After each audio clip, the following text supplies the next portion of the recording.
Kegan Lowe is covering this Wake Forest scandal. Winston-Salem Journal is where he works, and kind enough to join us. Kegan, good morning.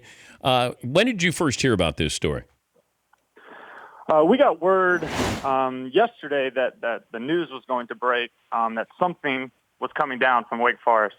Obviously, they started this investigation almost four and a half weeks ago now, before the Louisville game in mid-November.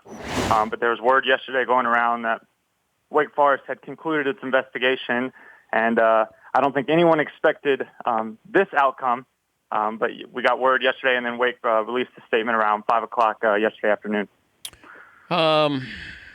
Summarize the story for those who aren't plugged in on this. How does this sound nationally, if you were going to explain it? So Wake Forest was going to play Louisville November 12th. Louisville, obviously, with Lamar Jackson, Heisman Trophy winner. I think they were number 6 at the time in the country. And a day before their game on November 12th, a member of the traveling party for Wake Forest found some documents pertaining to Wake Forest's game plan and their play calls the Friday before that game.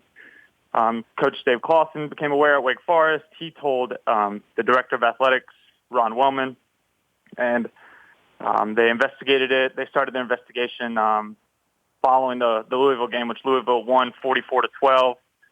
It's been 4 weeks since. They contacted ACC. No one really knew. Clawson just referred to it as a security breach in the days after Louisville, but no one really knew, if it was something on Louisville's end, something on Wake Forest's end, whatever.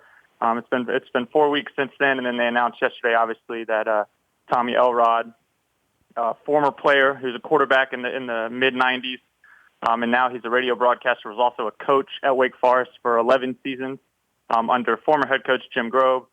Wake Forest announced that he had been leaking information, or at least attempted to leak information on multiple occasions starting in 2014, according to the press release released by Wake Forest yesterday.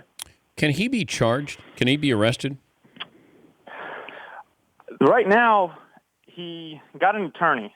His attorney actually was a teammate of his at Wake Forest, James E. Quander. He was a linebacker at Wake Forest in the 90s. They overlapped in the early 90s.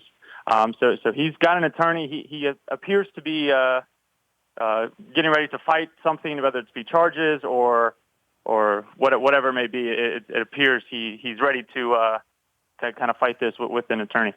How widespread is this?